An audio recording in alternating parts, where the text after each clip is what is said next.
Hey everybody, it's Luca Angelo. He wanted to jump up here. You say hello since you want to jump. Say hi. He is so bad.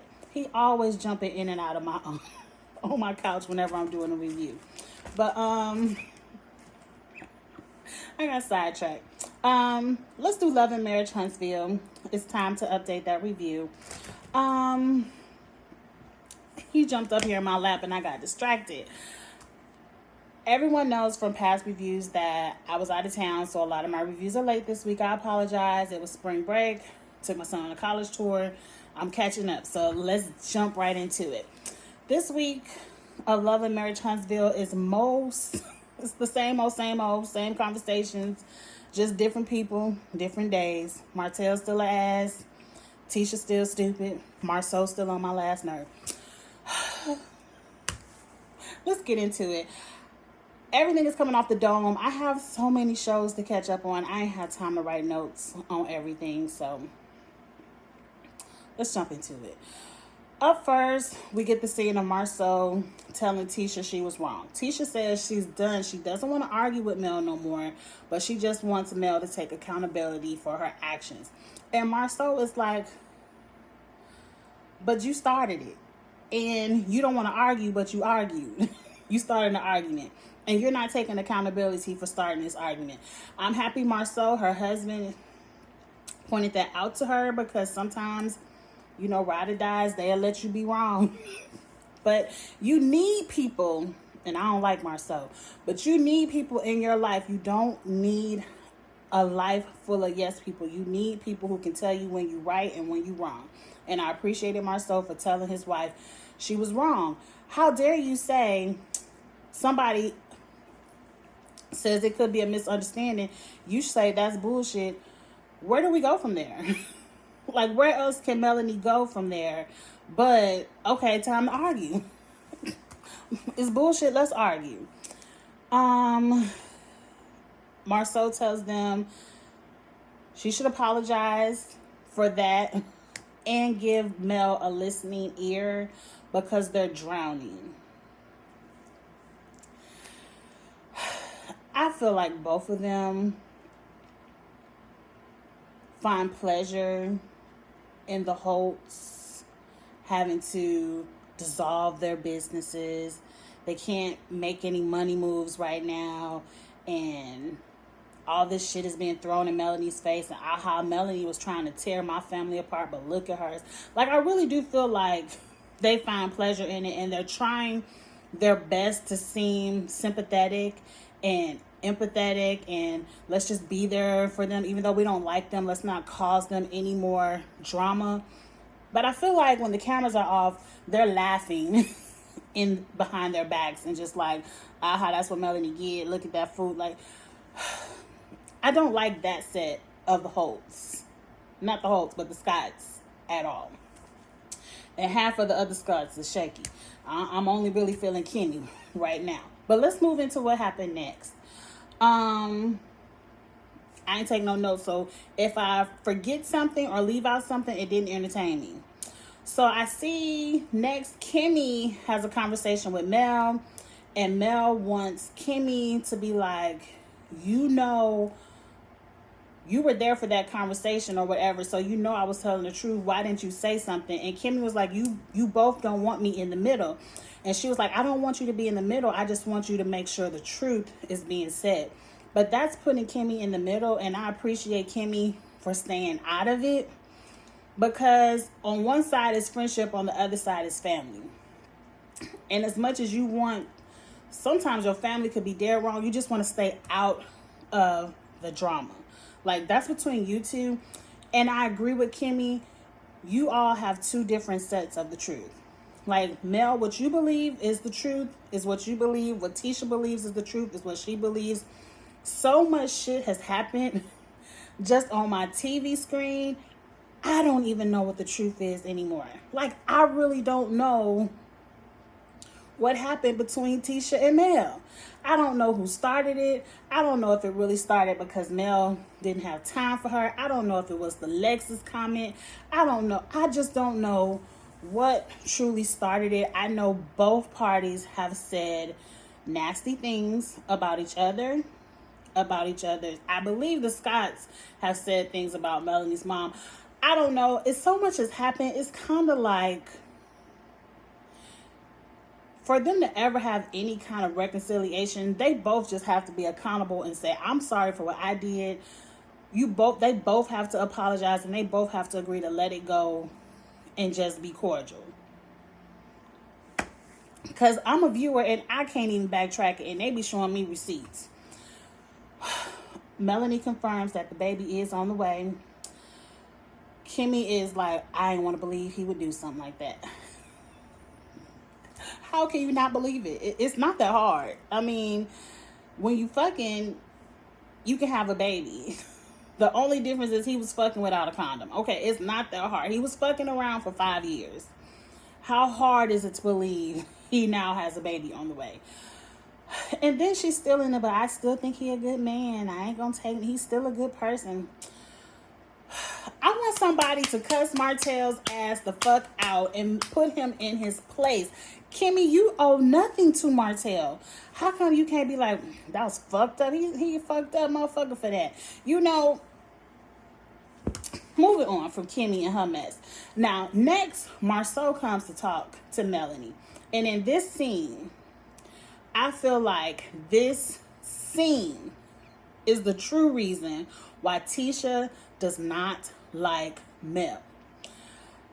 It's been plenty of times where we've seen Marceau say little flirty stuff to Mel, look at her a certain kind of way, and it dawned on me this scene, the way Marceau looks at Mel, he looks at Mel like, damn, she got it all the way going on. I've never seen him look at his wife like that. Not even that other week when Tisha came in there in that little bitty black dress with that fur and she did that little spin around for him. He didn't even look at Tisha like that, the way he looks at Mel. Marceau finds Mel very attractive. And the way they talk to each other, I could see, I don't think Mel wants Marceau at all. I don't think Marceau really wants Mel, but I feel like if Mel ever did say holla, he would jump.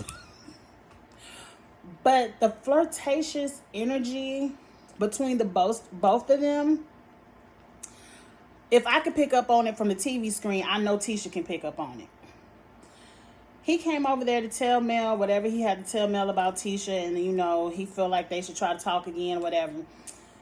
And within this conversation, I ain't take notes, but my eyes were open because Mel mentioned, she said, I tried to destroy your family. Marceau never said anything about, you know how Tisha is quick to say, you did try to destroy my family. Marceau didn't say that. Whenever Melanie or Martel bring up these 20 women, Marceau is hush. He never checks them. It's Tisha. Go back and watch it. Tisha is always the one like, it ain't no 20 women. You trying to destroy my family. You can't destroy my family just because my man cheating don't mean, just because your man cheating don't mean my man cheating. That's Tisha with all the rah-rah. Whenever Melanie throws it in Marceau's face, Marceau's lips are zipped. And he quickly changes the subject. I think that's where he went in, look your shirt a little bit too low. Why the fuck you looking at how low my shirt is? Why your eyes even going down to my cleavage area? And why does your lips even fix themselves to say anything about it on national TV?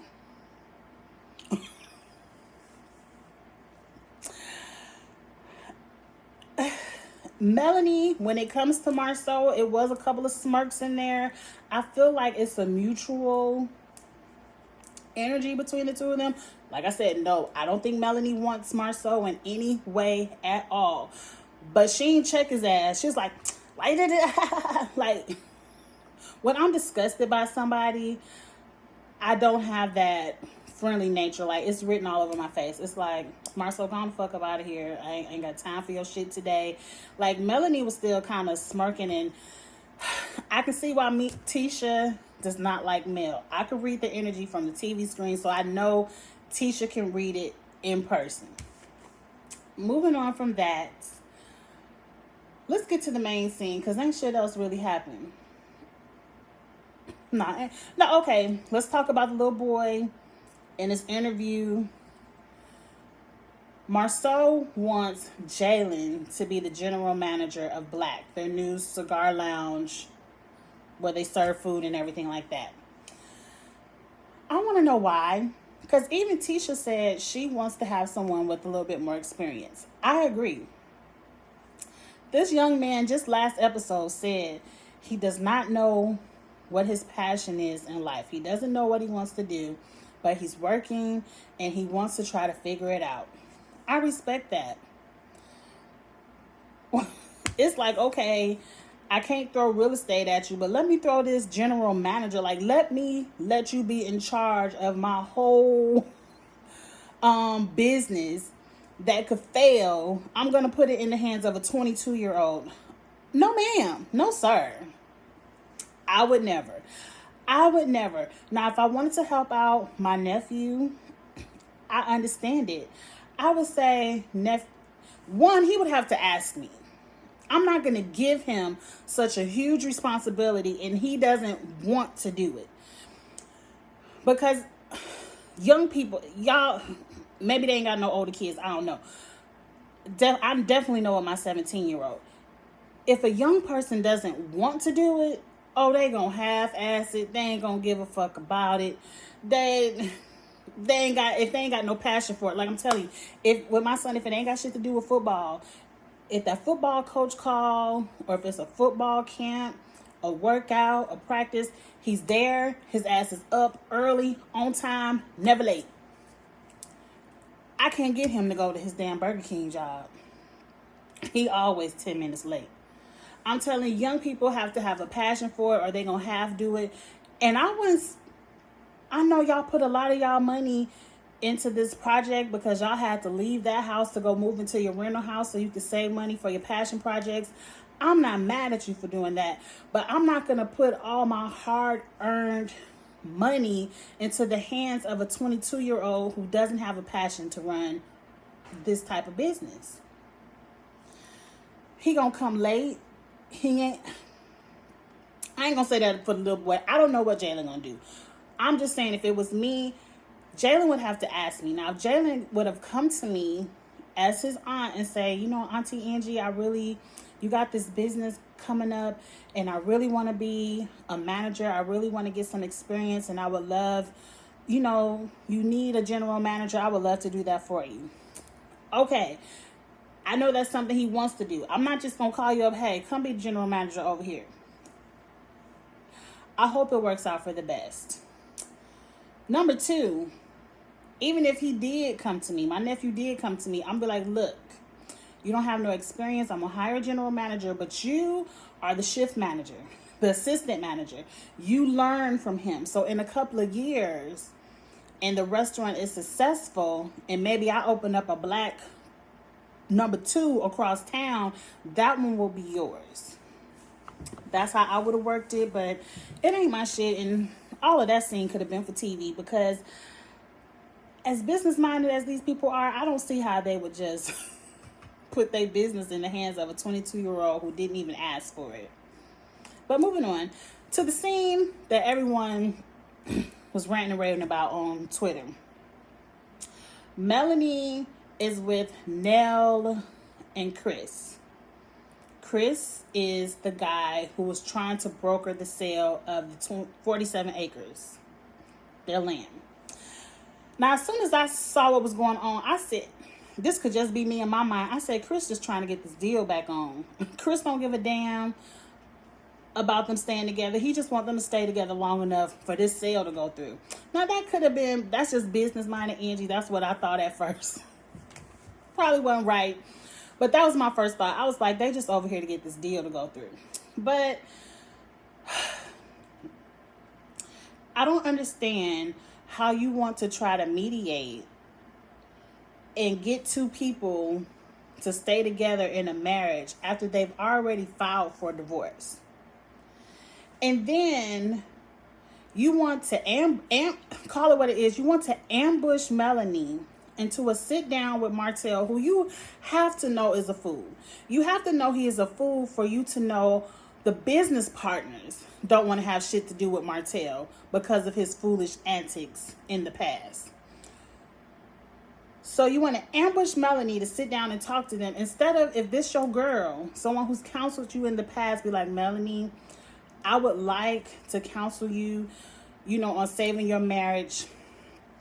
Kind of like how Maurice, I forgot about that scene, how Maurice was telling Martel to fight for his marriage. You should have at least asked Melanie if that was something she wanted to fight for, because you could have saved yourself some glass being broken and some drama in your backyard if you would have just asked Mel, because Melanie would have told you, I want to be divorced. I don't want to do this little counseling session. Melanie, when you got there and you heard that Martel was there, this is where I feel like making TV goes wrong. I would have left. I would be like, look, I can't, my blood pressure can't deal with Martel today. Like, sorry. But Melanie stayed. She stayed. She let them do a little bit of counseling. They talked about their love affair gone wrong. Back in the day, they were separated for 2 years, but they worked it out, and they've been married for over 20-something years. Great, that's you. Ma'am, not everybody can get through it. I mean, Melanie stuck it out for 5 years. She had enough. But, then they let Martel talk first. When I tell you, I never hardly ever cry at TV. I cried. I cried when Martel was doing this moment. Hey, Cheeks. Hello. And it was extremely triggering for me. It brought up a whole bunch of past emotions, and it brought me to tears. Let's go through it. Martel starts off to tell Melanie that she's not a good mother, that he's the one who's always the dominant parent. He's always with the children. And that he felt like, at least for this fourth one, since it's a baby, why don't you step up and be the dominant parent for this baby, since you ain't never been the dominant parent for these other three.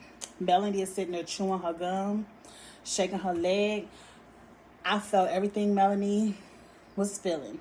Then he goes on to just stick the knife in deeper and twist it. Because he was like, she said something about, well, go ahead and start over since you want to start over. And he was like, yeah, I am going to start over because this other woman over here, she pleases me. She satisfies me. I told you that you don't come home and do what I need you to do in my house as a wife. So I went over there and she satisfies me. And yeah, I'm going to start over with her because she does what I ask her to do and she satisfies me in the bedroom. And that's when Melanie took that glass, threw it, and it shattered all over the side of Martel's shoulder. I wish it would have shattered upside his dome, but that probably would have caused him to go to the ER, and that would have looked bad in court. So I'm happy your aim was a little bit low, Mel. I can't stand this motherfucker. And then I don't like this scene. I don't like Nell, and I don't like Chris. What fucking kind of counselors are you two? You let this man go on a 5-minute rant and tear down his wife when you all are supposed to be counseling them on reconciliation, and all he did for that 5 minutes was poke, poke, poke, dig, dig, dig, smack, smack, smack with words. And none of you all said, hold up, Martel, that's going too far. Let's switch the conversation here. None of you all stepped in and did anything to verbally protect Melanie. You just let him spew evilness, hatred, nasty words to her face for television. If I was Mel, I would have threw the whole table at all three of y'all sitting over there. Everyone would have been wet with lemonade. Glass everywhere. And then Martel leaves and he's talking about, see, she always want to be the victims. She always want to be the victim. And you see what she does to me? What have you been doing to this woman for 5 years? And then you want to throw it in her face, talking about this bitch you've been fucking for 5 years. Yeah, you loved her because... When I tell you, I felt everything Melanie had going on inside. When she was like, you all just don't understand. People think that I'm okay because I'm quiet and I put this smile on my face, but that's the only way I know how to hold it together. In that moment, I saw the breakdown in Mel, and I saw her fighting to keep it all together. And she did keep it together. But I saw the breakdown in her voice because her voice was shaking. A lot of us ladies have been there. We've all have been there at that point where you just trying to hold it together, but you just snap. I dislike Chris number 2 because you went to the car just to sit there to listen to Martel talk more shit. What kind of friend? That's why I said this was all a business deal. This is why I think it was all a business deal. What kind of friend are you that you can't tell this man, yo, you wrong? You got another baby on the way. And you're going to talk to your wife in this manner. Sir, you're wrong. You need to be accountable for the 5 years of shit you did. You need to be accountable for this baby you're having within your marriage. You need to be accountable for. Nobody can check Martel. Nobody on this. Like, who the fuck is Martel? I don't understand. Not Maurice, not Marceau, not this Chris guy, not Sadaric. Nobody can tell Martel he is fucking wrong and he needs to stop with Mel. That just shows me Martel ain't got no friends. Not no true friends. And it shows me they all on that bullshit. That's why I halfway look at Maurice like, Kimmy, I don't know. Because he rides with Martel on his bullshit, but then Kimmy's talking about, running around talking about he's a good guy. Where? What was good about him talking to his wife like that? Like, it took me back to my 20s, I was dating this guy. And, you know, this many decades ago, so I still ain't hard up on it. But it just, when I tell you, when I watched that scene, it flashed back to that exact moment. Where I was dating this guy, we were in our 20s, and, you know, I just thought you thought it was love. You know, some 20-year-old love. And I remember he had lost his job, so I got him a job at the restaurant I was working at. And lo and behold, months down the line, we all working together. And he starts cheating with another girl that works at the restaurant. And, you know, we did all the shit young people do. I come to work, you know, you want to fight and yell and argue, fuss, but you really ain't broke up because you feel like that's my man. You know, the shit dumb people do. So one day, he comes home because we were sharing an apartment together. He comes home and he gives me the exact same speech that Martel gave Mel. And he was going into, because it's not, I'm about to tell too much of my business, but this happened 20 years ago, it don't matter. He liked this thing sexually. Like, I'm all into the oral sex, you know. I don't have no problem with that, but the finishing, the oral finishing, I had a problem with. And it was just something I could not bring myself to do. And he wanted that to be done. Okay. So he, in my face, was like, I've asked you to do this for me, and it's something I really wanted you to do for me sexually, and you just couldn't do it. And he was like, I respect that you couldn't do it, but she can do that for me. And I like the way she finishes that for me. So she satisfies me. And he was just throwing it all in my face like that. And I'm like, you in my house. I got you this fucking job. You fucking this bitch at the same job I want to, and you in my house telling me that she's satisfying you? So I went just like that. It ain't right. It wasn't right. Keep your hands to yourself. And thankfully, he was the type of man that doesn't hit a woman back, because I didn't have the right to put my hands on him. But he was saying all that shit, Martel, and I went just like that. And in that moment, he flipped it again. He was like, see, you see how you do? You want to do me like that? That's why I can't be with you. I can't be with a woman who puts her hands on a man. And I feel like he was baiting me to get me to hit him, because instead of just breaking up with me and going to be with that bitch, he wants to come in my house and verbally attack me to make me snap, so he can be like, oh, I can't be with a woman that puts her hands on a man and all this. That's all off subject. But when I tell you, it was tears running down my face, because I just couldn't believe the way he talked to her, and the way no one stepped in. And it was two adults who were supposed to be spiritual counselors. No one stepped in to stop it. It hurt me. And Mel, I say it every week, I just wish you didn't go through this divorce on TV. I really do. Like, yeah, y'all getting the ratings. It's entertaining. It's real. It's real. A lot of these shows don't have the real. It'd be taking me through. It's taking me through it. It ain't even my life. But anyway, that's it. That's the end of the episode. I'm so happy this divorce is now finalized. We've seen that come through this past week on social media, that it's done. Neither one of them got to pay each other nothing, which is good, because I'm sure Ariane gonna want all the coins. Ariane wants all the coins. Melanie, I wish you much success. I like you, girl. Anyway, next week we're gonna see, not only is he like to downgrade his wife, he like to downgrade the side piece too, because now he want a paternity test. I'm like, you just told your boys in the forest that was your baby, but on the phone talking to the woman that satisfies you, you need a DNA. I can't stand this. I can't stand his ass. Like, comment, share, subscribe. Y'all know Ready to Love getting ready to come back next Friday. Go ahead and hit subscribe so we can get into Ready to Love some more too. And I will talk to y'all later. Bye.